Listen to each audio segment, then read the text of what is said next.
저는 종이신문사에서 30여 년 일해오고 있는 기자입니다. 미디어 환경이 종이와 전파에서 디지털과 소셜 네트워크로 바뀐 그 기간 동안 제가 경험한 변화와 의미에 대해서 생각을 나누고자 합니다. 정보사회에서 우리는 과거에 상상할 수 없는 편리함을 누리고 있습니다. 더 이상 친구 전화번호를 외우거나 수첩에 적어놓거나 할 필요가 없죠. 스마트폰에 저장을 하면 아무리 오랜 시간이 지나가도 희미해지거나 사라지거나 하지 않습니다.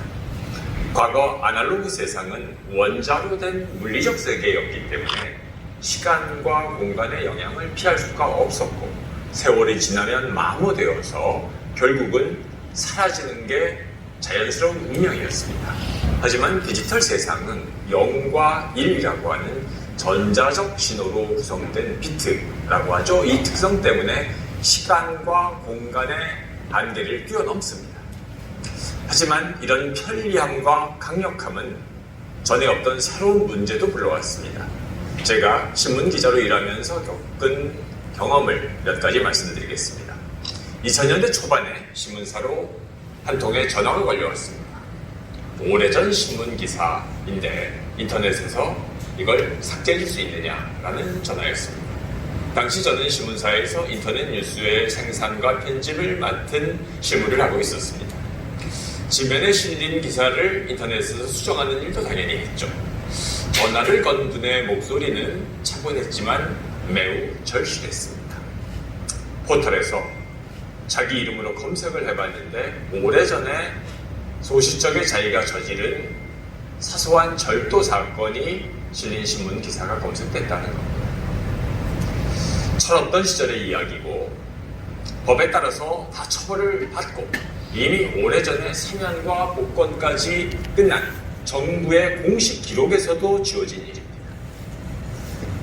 그런데 나도 잊고 있었던 오래전 기사가 포털에서 내 이름으로 검색되는 걸 보고 너무 놀랐다.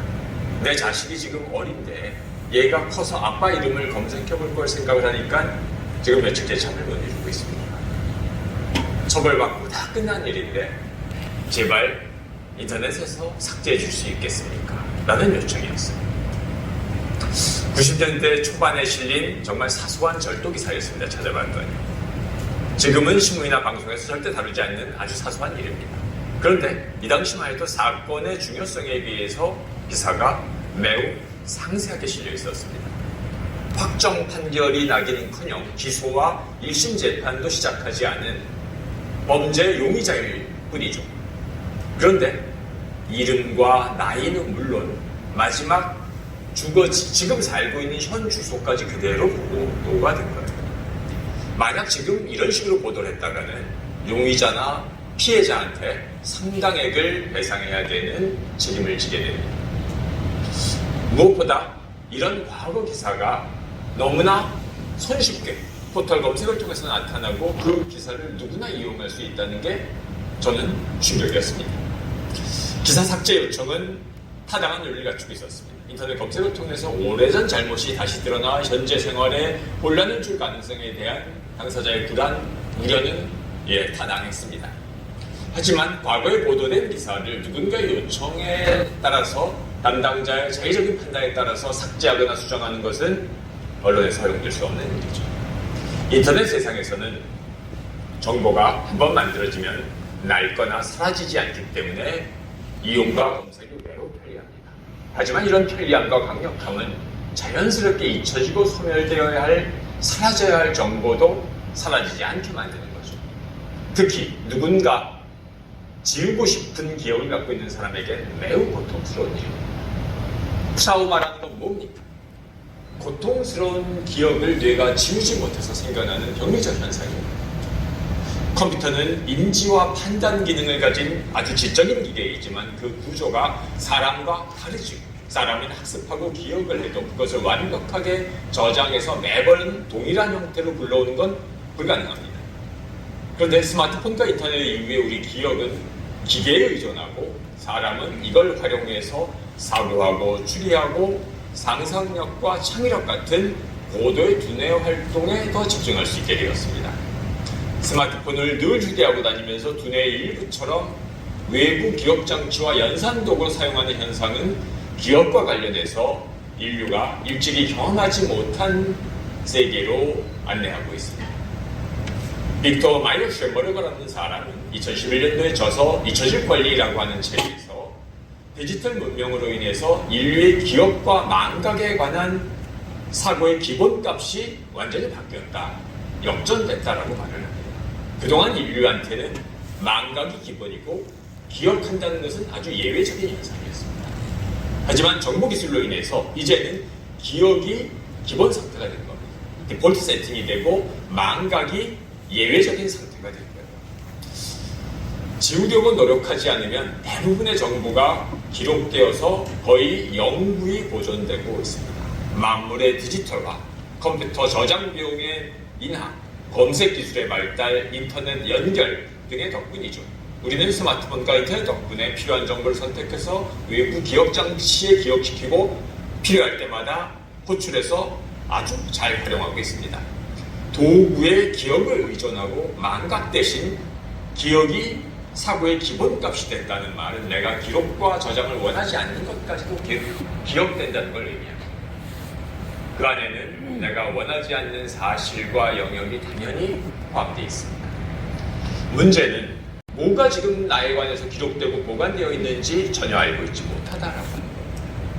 절대로 그런 일이 없다, 그런 사실이 기억 없다라고 자신의 행적과 발언을 강하게 부인하던 정치인이나 유명인이 누군가 인터넷에서 어딘가에 찾아낸 기록 앞에서 초라하게 무너져버리는 사례는 우리 수없이 많이 보고 있습니다.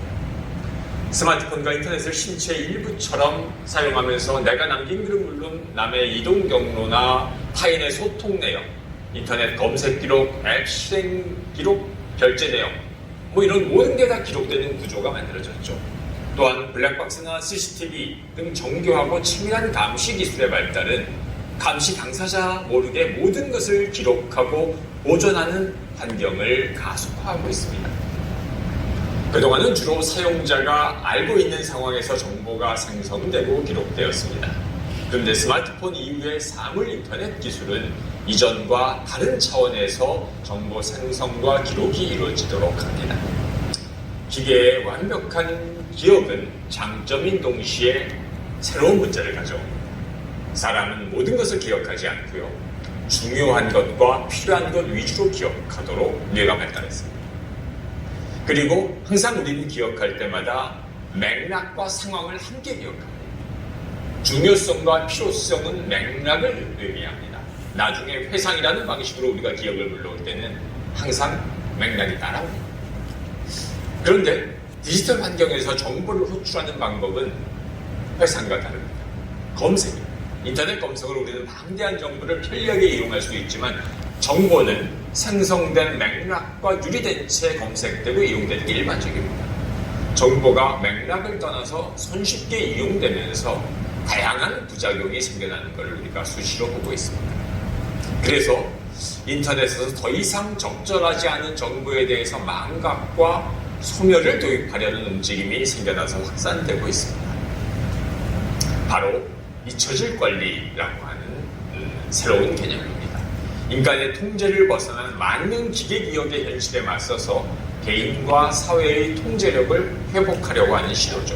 세상이 디지털화됐으니 별 수 없이 기계 기억에 우리의 삶을 맞추고 살아야 한다는 기술 중심주의에 맞서서 기술을 재설계하자.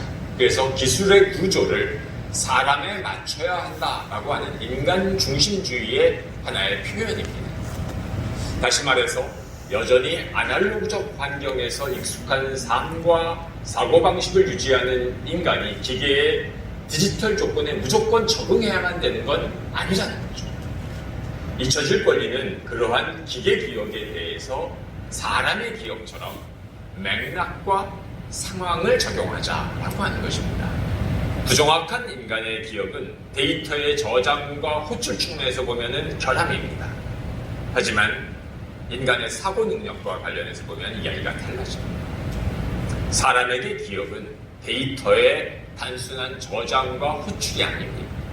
스스로 판단하고 그 기억을 재구성하는 적극적인 사고 능력의 일부이기 때문에 그렇습니다. 사람은 사람은 망각과 선택적 기억을 통해서 자신만의 기억을 재구성합니다. 세세하게 기억하지 못하고 경험을 일반화하고 조직화합니다.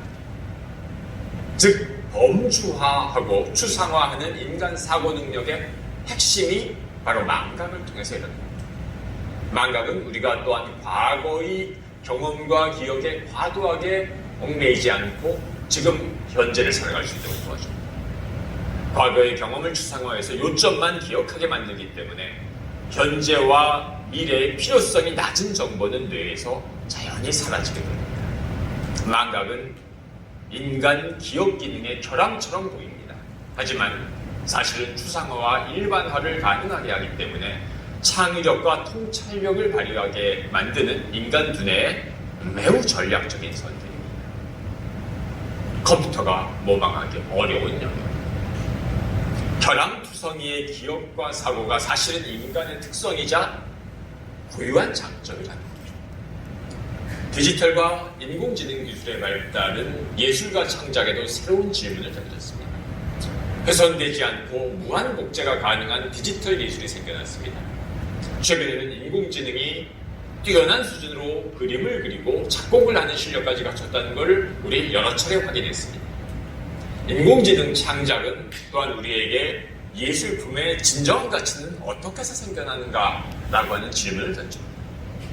20세기 사진과 영화가 대중화하면서 손쉽게 복제본이 제작되고 누구나 원본이 아닌 사본을 통해서 작품을 감상하는 대중문화의 시대가 시작됐습니다. 독일의 문예사상가 말터 베냐민은 현대에서 예술적 경험이 어떻게 달라지는가라는 것에 대해서 아우라라고 하는 개념을 제시했습니다. 기술 발달로 인해서 영상예술에서 원본과 복제본의 품질 차이, 그 구별은 이제 사실상 불가능해졌습니다.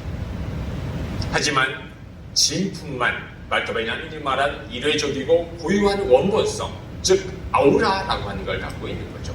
아우라는 진품에만 존재하는 시간과 공간으로 짜인 특별한 무늬입니다. 복제가 불가능하다라고 하는 게 베냐민의 통찰입니다. 감쪽같이 복제한 미켈란젤로의 피에타 조각상 전시를 아무리 우리가 가까이 눈앞에서 감상한다라고 하더라도 바티칸 성 베드로 성당 안에 놓여있는 진품 피에타 조각을 보는 경험과는 다를 수밖에 없는 겁니다. 진품에 아우라가 없기 때문이죠. 인공지능이 만들어낼 아름답고 정교한 창작물에서 감상자는 인공지능 예술품의 아우라를 경험할 수 있을까요? 예술의 본질은 창작자의 의도와 아이디어입니다. 베냐민이 말한 예술 경험의 특징은 원본 작품을 특정 장소와 시간에서 맛보는 이례적이고 고유한 분위기, 아우라를 경험하는 겁니다. 이 아우라는 어디에서 생겨나는 것일까요? 진품에만 존재하는 역사성과 맥락이죠. 달리 말하면 이는 복제가 불가능한 고유성이고 유일성에서 생겨나는 희소성입니다. 아무리 아름답고 의미가 중요한 작품도 희소성이 없으면 예술품이 될 수 없습니다. 예술은 인간의 의미 부여 행위인데 인간은 무한한 것이 아닌 희소한 것에 의미를 부여하고 그걸 보존하고 소장하려고 합니다. 희소성은 달리 말하면 무엇일까요? 사라지고 소멸하는 걸 말합니다. 그래서 유한성과 소멸성은 예술품의 본질적 특성입니다. 소멸성과 유한성은 창작품과 아름다움 그 자체에서 생겨나는 게 아닙니다. 사람이 의미를 부여하고 평가하는 데서 비롯합니다. 예술은 아름답고 완벽한 결과물이 아닙니다. 인간의 의미 부여 행위라는 것이 예술의 유한성과 소멸성에서 다시 확인됩니다. 그런데 예술품이 지니게 되는 유한성과 소멸성은 미술품이나 음악 연주가 시공간적으로 갖는 일회성과 고유성을 넘어서는 특징이 있습니다. 유한하고 소멸하는 존재인 사람의 창작품이라고 하는 점에서 예술품 또한 창작자의 속성인 유한성과 소멸성을 갖는다는 거죠. 인간의 삶이 시공간적으로 유한하고 일회적이라고 하는 불완전함, 그것이 바로 예술의 출발점입니다. 오스트리아 작가 에른스트 피셔는 일찍이 이렇게 말했습니다. 기계가 점점 더 효율적이 되고 더 완전하게 될수록 불완전함이야말로 인간의 위대함이라고 하는 사실이 명백해지게 될 것이다. 우리 모두는 다 불완전한 존재입니다. 예술품이 갖는 아우라는 그 예술적 경험이 만들어내는 구체적인 상황과 맥락인데 가장 중요한 맥락은 그 작품을 만들어내는 사람의 인생과 의도라는 얘기입니다. 살아서는 한 점의 작품도 판매하지 못한 화가 반 고흐의 열정적인 작품들은 불안 여건 속에서도 예술을 향한 추구를 멈추지 않았던 그의 삶과 떼어서 절대 이해되고 평가될 수 없습니다. 예술 작품이 갖는 최대의 아우라는 특정한 시공간을 살았던 그 예술가의 삶과 의도입니다. 죽는 날까지 별을 노래하는 마음으로 살아가야지라고 읊었던 윤동주의 시가 공감을 일으키는 것은 시인이 다룬 아름다운 시어와 이미지 때문이 아닙니다. 식민지 청년으로 고뇌하다가 후쿠오카 감옥에서 비극적으로 숨진 시인의 삶이라고 하는 배경이 있기 때문에 윤동주의 시가 우리에게 공감을 불러일으키는 겁니다. 인공지능이 렘브란트나 고흐의 화풍을 그대로 모방해서 완성도 높은 그림을 그렸다라고 하더라도 거장의 작품처럼 가치를 인정받을 수는 없습니다. 인공지능의 그림이 몇 차례 비싸게 팔렸다지만 일회성 이벤트에 불과합니다. 예술의 가치는 기술적 완성도라기보다는 창작자의 정신과 생애 그리고 유한성에 기반하기 때문입니다. 인공지능이 아무리 모나리자와 똑같은 완벽한 조성화를 그려낸다고 해도 그 그림에선 예술가의 정신과 생애를 찾아낼 수 없습니다. 아무리 정교하고 아름답게 보일지라도 무한 복제가 가능한 것은 예술품이 아니라 공산품입니다. 예술품의 고유성은 미적 완벽함이 아니라 창작자의 유한한 삶에서 나옵니다. 사람의 인지와 자각은 지각과 논리를 통해서 얻어진 게 아니라 기본적으로 사람이 죽음을 향해 가는 존재다 라고 하는 생존을 위한 추구에서 얻게 된 유한성으로서의 의식과 깨달음입니다. 인공지능이 전에 없이 새로운 것을 창작하고 그에 의해서 설명 능력까지 갖는다 할지라도 인간의 소멸성과 유한성을 기계는 가질 수 없습니다. 디지털 기술이 확산될수록 우리는 소멸하는 것, 잠시 존재하고 사라지는 것에 대한 가치를 더욱 추구하게 될 것입니다. 살아있는 것은 결국 생겨나서 소멸하는 게 운명입니다. 그래서 소멸은 살아있는 것만이 가질 수 있는 특권이자 빛나는 가치입니다. 사실 인간의 생명활동도 자신의 몸과 에너지를 연소하면서 소멸해가는 과정으로 볼 수 있습니다. 우리가 살기 위해서는 한순간도 호흡을 멈춰서는 안 되는데 이 호흡은 일종의 산화작용입니다. 당이 산소와 결합해서 변화하는 과정이죠. 더 이상 산화작용을 할 수 없을 때, 즉 우리를 키울 수 없을 때 우리는 죽는 겁니다. 이러한 인생의 유한성과 일회성은 인간으로 하여금 한 번뿐인 삶의 의미를 묻게 합니다.